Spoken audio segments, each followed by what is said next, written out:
personnages dont il va être question ce soir, le compagnon charpentier, le compagnon vitrier, le colporteur et le paysan. Ce qui réunit ces 4 personnages, c'est la mobilité, le voyage, l'errance. Ils voyagent en effet beaucoup, soit par profession, soit par goût, ou soit encore par nécessité. D'où le titre de cette émission, En route, compagnons.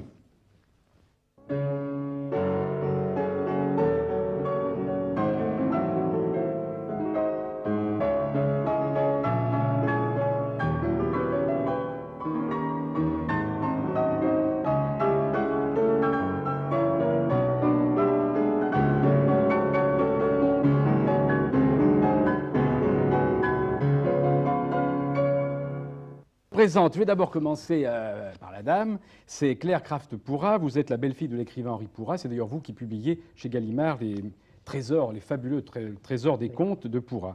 Mais vous êtes là ici pour votre livre à vous. C'est un récit et à la fois une enquête. Le colporteur et la mercière aux éditions de Noël, avec une préface de Laurent Tess. Alors, les femmes vous inspirent pas beaucoup dans ce livre. Qu'est-ce que vous en pensez, Claire Craft-Pourra? Il y a 2 femmes et je dois dire qu'elles n'ont pas un très très beau rôle. Hein. Comment, Jean? Elles restent vraiment dans leur logis, elles ne suivent guère les chemins, alors que l'on trouve des colporteuses ou des colporteresses en route, parfois seules, parfois en bande. On va parler maintenant alors d'un autre, c'est pas un compagnon celui-là, mais il voyage encore plus que les compagnons, c'est le colporteur. Alors d'abord, d'où tirez-vous toutes ces connaissances que vous avez de ce métier? Oh bien, surtout de documents familiaux, et j'ai voulu mettre l'accent sur les personnes, parce que ce sont elles les plus fragiles. Et à partir d'un moment où il a fallu vider ce magasin, et surtout le grenier, je crois que la malle du colporteur, que l'on avait reléguée au plus secret du grenier, m'a beaucoup frappée. Et à partir de cela, je songeais depuis très longtemps à toutes ces vies de petits commerçants qui sont moins protégés que les compagnons, qui parlent moins peut-être que d'autres catégories sociales. Et là, vraiment, à partir de ce moment-là, cela m'a beaucoup marqué. J'ai voulu profiter de ces documents familiaux parce que ça représentait une mémoire, parce que ça représentait des objets qui me parlaient directement et que l'histoire se serait perdue. Alors si j'ai commencé par un récit, c'est qu'il me semblait que l'on pouvait trouver là quelque chose de parlant. Alors il y a 2 parties dans votre livre. Il y a un récit, c'est l'histoire d'une famille de colporteurs, et puis ensuite une enquête sur ce métier, sur l'évolution de son métier, sur son apogée et son déclin. Hein, exactement, comme un éventail qui s'ouvre. Comme j'avais les mots et les choses à portée de la main, j'ai voulu continuer un petit peu plus loin, parce que je crois que le colporteur, c'est plus qu'un métier disparu.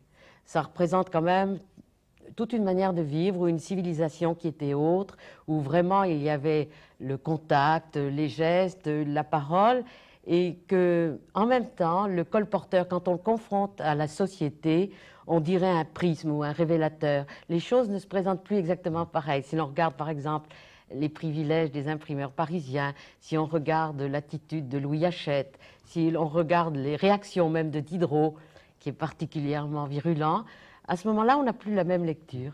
Alors, le colporteur, il faut quand même nous rappeler ce qu'il fait. Il va de ville en ville, de bourgade en bourgade, de hameau en hameau. Il commence très tôt son travail, parce qu'on a les exemples de ceux qui partent avec les ramoneurs, qui partent comme ramoneurs, pendant que le père vend le fil, les aiguilles, les enfants vont ramoner les cheminées.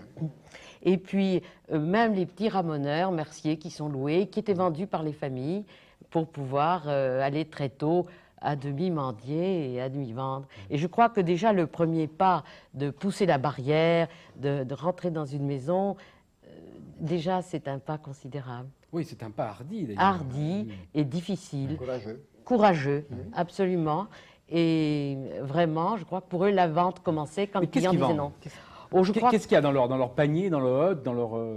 D'abord, ils sont affublés de tas de noms. Hein. Absolument. Alors, les noms, il y en a qui sont merveilleux, d'ailleurs. Oui, on ne les retrouve très tardivement que comme ça. Hein.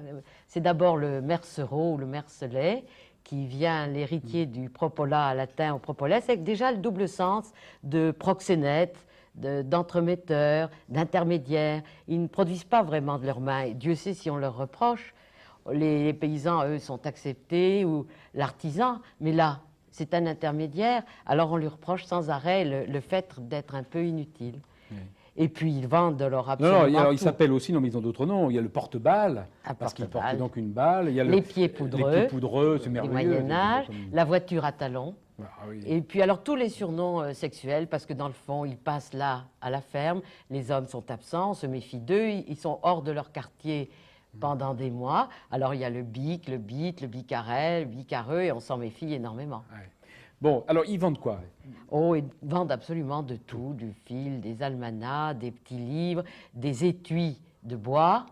Ils vendent des odeurs, ils vendent des dentelles, ils vendent des tas de choses, et leur vie sera... Ils ont tout transporté. Ils ont amené les santons, il y a eu ceux de Plogoff qui sont allés vendre des oignons en Angleterre, il y a eu plus récemment les fraises de Plougastel, mais il y a eu aussi tous les Cantalous qui ont vendu des kilomètres de toiles et de trousseaux à toutes les familles.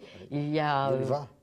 Les levas. Les levas, oui, qui étaient sans cesse doublés de vrais ou de faux colporteurs. Il y a eu tous ceux qui ont vendu les oignons à fleurs ou même les coques du Levant dès le Moyen-Âge et qui venaient des Alpes ou de l'Oisan. Et puis il y a les Pyrénéens.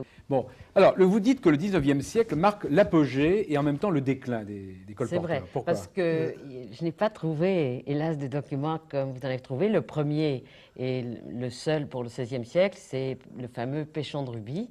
Et puis, déjà, le livre est arrivé qui va transformer la vie du colporteur. Parce qu'après le Mercier, c'est vraiment le livre qui transforme sa vie, qui lui donne un autre statut, une autre stature.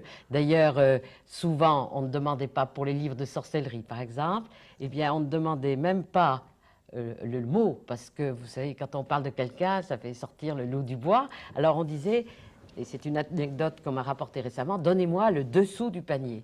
Et alors, sous les dentelles, sous les lacets, sous les rubans, on sortait le petit Albert et on le donnait. Mais on ne disait pas le mot, parce que ça pouvait être dangereux. Puis on craignait toujours d'attirer la suspicion autour de soi. Bon, alors ils vont avoir bien des ennuis sous le Second Empire, hein, les colporteurs. Alors pourquoi?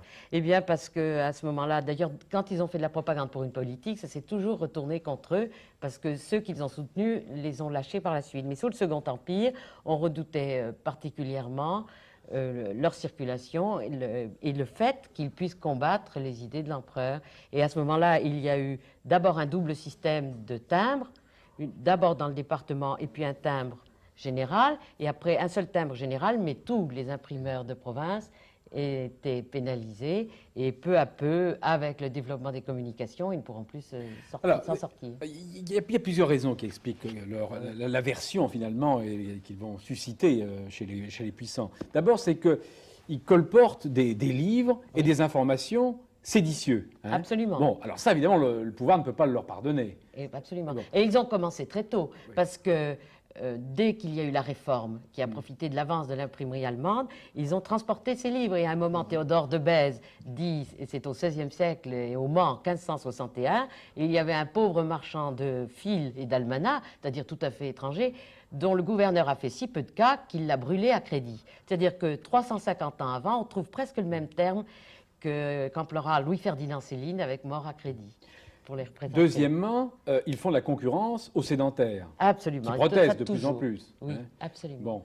Bon. Troisièmement, on les accuse de colporter les maladies et puis finalement d'être des séducteurs. Vous y faisiez allusion il y a un moment. Ah oui, très souvent. Donc ils détruisent un peu la famille, on leur reproche. Et puis en même temps d'amener, parce que on l'a quand même très bien vu, je crois que les gestes et les sons sont porteurs de culture. Et maintenant que l'on vit dans l'audiovisuel, on le sent mieux. Mais quand le colporteur parlait, amenait les premiers ABC, amenait les premières idées, et que lui-même était témoin de ce qu'il disait, je crois que ça avait beaucoup plus de poids qu'un simple livre.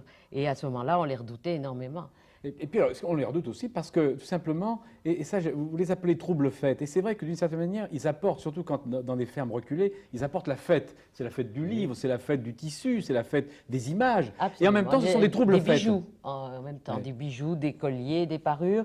Parce que, vraiment, il agrandit l'horizon, il vient d'ailleurs, il apporte quelque chose d'autre. Et après, il va pouvoir aussi donner une information remontante, dire ce que l'on pense dans tout cela. Et puis, vous montrez aussi qu'ils sont victimes du progrès, tout simplement. Du progrès. Du chemin de fer, de l'instruction et tout. Absolument. Lorsque Hachette, qui est quand même l'inventeur de tout a été la bibliothèque scolaire, il s'est fait quand même nommer colporteur fixe dans les bibliothèques de gare.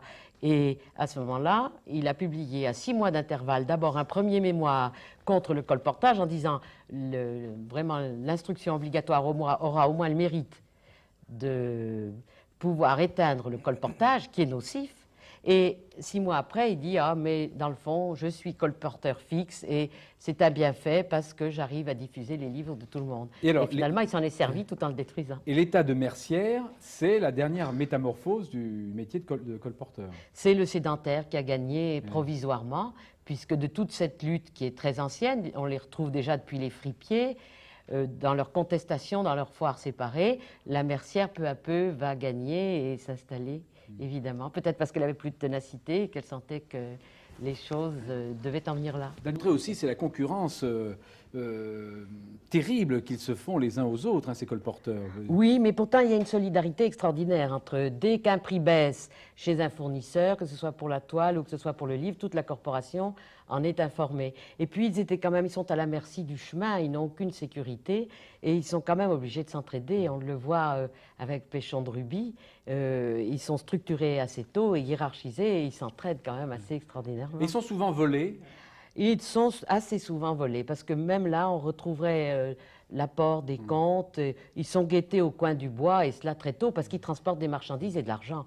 Donc, on en a peur. Il y a des allers-retours. Et oui, souvent sur les chemins, pour se forcer à avancer, parce qu'ils sont chargés, ces pauvres colporteurs, ils lancent leur bâton pour aller le ramasser. Ça, je l'ai trouvé dans plusieurs documents, pour se forcer à avancer et continuer quand même.